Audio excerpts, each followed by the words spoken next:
अपने पति से तंग आने के बाद मैं अपने देवर के करीब आने लगी, जिसके लिए मैंने न केवल एक फर्जी प्रोफाइल बनाई बल्कि उसके साथ बहुत सारी बातें भी की। लेकिन एक दिन कुछ ऐसा हुआ जिसने मुझे बहुत ही ज्यादा डरा दिया। इसके बाद मैंने कुछ ऐसा किया जिसने मेरी शादी को आज तक बचा कर रखा। मैं एक शादीशुदा महिला हूँ। मेरी शादी को ज्यादा समय नहीं हुआ है। मेरी अरेंज्ड मैरिज हुई थी। मेरे माता पिता ने ही मुझे विशाल से मिलवाया था। यही एक वजह भी है कि शादी से पहले मैं अपने पति के बारे में कुछ भी नहीं जानती थी।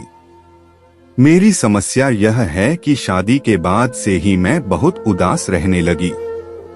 दरअसल विशाल से शादी करने के बाद मेरा वैवाहिक जीवन अच्छा होने की बजाय बेकार होने लगा। मुझे इस शादी और उससे वो प्यार, देखभाल और गर्मजोशी नहीं मिली जिसकी हमेशा से मैंने उम्मीद की थी। शादी से पहले मुझे विश्वास था कि मैं उससे प्यार करना सीख सकती हूँ और मैंने किया भी, लेकिन वह अभी तक मुझसे प्यार नहीं कर पाया है। मैं हमेशा उसके प्यार के लिए तरसती रहती हूँ। मैं जब भी उससे बात करने की कोशिश करती हूँ, वह काम में व्यस्त होने की शिकायत करता है। उसके पास मेरे साथ वक्त बिताने के लिए बिल्कुल भी समय नहीं है। वह मुझ पर ज्यादा ध्यान नहीं देता। सच कहूँ तो मैंने अपने जीवन में इतना अकेलापन शादी से पहले कभी महसूस नहीं किया था। वह मेरी जरूरतों को नहीं समझता था। विशाल के साथ चीजें बेहतर नहीं हो पाने की वजह से मैं अपना सारा समय अपनी सास के साथ बिताने लगी। सौभाग्य से वह एक बहुत ही प्यारी और देखभाल करने वाली महिला है।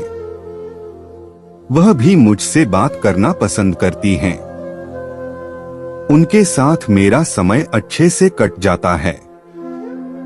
लेकिन जब रात आती है तो मुझे भी लगता है कि दूसरी महिलाओं की तरह मैं भी अपने पति के साथ रोमांटिक पल बिताऊं, लेकिन मेरी किस्मत में ऐसा नहीं था। हमारी शादी को 1 साल ही हुआ है। ऐसे में हम कुछ ही बार इंटीमेट हुए हैं, वो भी उसके मूड के हिसाब से। मेरी जरूरतों और चाहतों की उसने कभी परवाह नहीं की थी। ऋषभ को देखकर मुझे अजीब महसूस हुआ। मैं अपनी शादी में बहुत ही कमजोर महसूस कर ही रही थी कि इस बीच विशाल का छोटा भाई ऋषभ न्यूजीलैंड से अपनी नौकरी छोड़कर भारत वापस आ गया। मैं उससे पहली बार मिल रही थी। मैंने उसे शादी में नहीं देखा था। ऐसा इसलिए क्योंकि उसे उस समय वापस आने के लिए वीजा नहीं मिला था।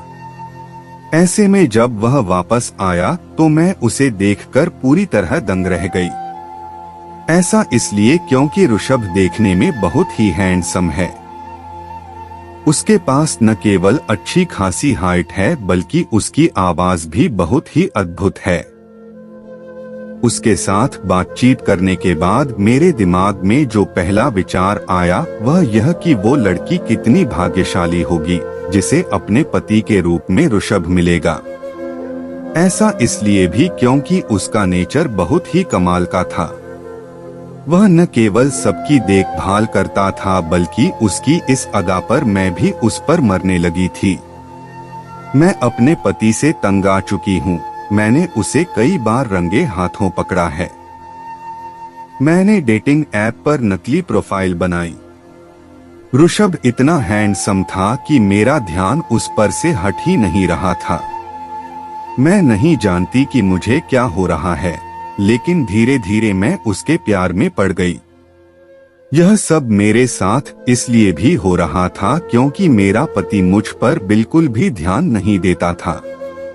मैंने ऋषभ के साथ नजदीकियां बढ़ानी शुरू कर दी थी। मैंने उसे हर दिन खाना देना शुरू किया। मैंने उससे न्यूजीलैंड में उसके जीवन के बारे में बात करना भी शुरू किया। इसी बीच एक दिन मैंने उसे डेटिंग ऐप पर लड़कियों की जांच करते देखा। वह चुपके से लड़कियों की प्रोफाइल चेक कर रहा था। मैं नहीं जानती कि मुझे एकदम से क्या हुआ, लेकिन उसी रात मैंने उसी डेटिंग ऐप को डाउनलोड किया जिसका इस्तेमाल ऋषभ करता था और अपनी एक नकली प्रोफाइल बनाई। मैंने सूर्यास्त की ओर फेस करते हुए अपनी एक बहुत ही सुंदर तस्वीर लगाई ताकि वह मेरा चेहरा न देख सके। यही नहीं, जैसे ही मैंने एक दिलचस्प बायो ऐड किया, वह मुझसे कनेक्ट हो गया। हम दोनों आपस में बहुत सारी बातें करने लगे। मेरे पति के अपनी मैनेजर के साथ नाजायज संबंध हैं। वह एक तलाकशुदा महिला है। हम दोनों अलग अलग तरह की बातें करने लगे।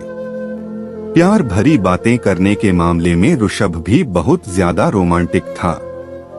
वह मेरी दूसरी तस्वीरें भी देखना चाहता था, लेकिन मैंने यह कहते हुए देरी की थोड़ा रहस्य बनाए रखना भी रिश्ते के लिए बेहतर है। मैंने उनसे यह भी पूछा कि क्या हम केवल वर्तमान पर अपना ध्यान केंद्रित कर सकते हैं। हम दोनों हर पल में रोमांटिक महसूस कर सकते हैं। वह इसमें राजी हो गया। धीरे धीरे हम दोनों एक दूसरे से फ्लर्ट करने लगे। हमने एक दूसरे से रोमांस के बारे में भी बात की। इसमें मुझे कुछ भी गलत नहीं लगा। शायद ऐसा क्योंकि मैं उसके साथ हर पल का बहुत ही ज्यादा आनंद ले रही थी। हालांकि कहीं न कहीं मैं जानती थी कि यह सब बहुत गलत था, लेकिन मैं खुद को रोक नहीं सकी। मेरे पति की मौसी ने मेरी शादी जहन्नुम बना दी। वो हमें एक साथ रात बिताने नहीं देती। मैं बहुत ही डर गई थी। कुछ ही हफ्तों में हम दोनों के एक दूसरे के बहुत करीब आ गए। हम दोनों एक दूसरे से जुड़ने लगे थे। इसी बीच ऋषभ ने मुझसे मिलने को लेकर जिद करनी शुरू कर दी। वह मुझसे मिलना चाहता था, लेकिन मेरे लिए यह किसी भी तरह से संभव नहीं था। लेकिन एक दिन जब मैं उससे बात कर ही रही थी, तभी अचानक से ऋषभ मेरे कमरे में आया और मुझसे हमारी स्थिति के बारे में सलाह मांगने लगा। उसने मुझे कहा कि वह एक लड़की को चाहता है जो कि मैं थी। वह उसके साथ कैसे आगे बढ़ सकता है। पहले तो मुझे आश्चर्य हुआ कि वह मुझसे सलाह मांगने क्यों आया है, लेकिन मैंने उसे सामान्य सुझाव देते हुए अपने कमरे से बाहर भेज दिया। उसकी इस हरकत ने मुझे इतना डरा दिया कि मैंने संदेह से बचने के लिए कुछ ही दिनों में अपनी प्रोफाइल को हटा दिया। शायद ऐसा मैंने इसलिए भी किया क्योंकि मैं इस तरह के गंदे रहस्य और झूठ के साथ पकड़ी नहीं जा सकती थी। मैं अपने परिवार का नाम खराब नहीं करना चाहती थी। आशा करता हूँ कि यह कहानी पढ़कर आपको अच्छा लगा होगा और आपको भी इससे कुछ ना कुछ सीखने को मिलेगा।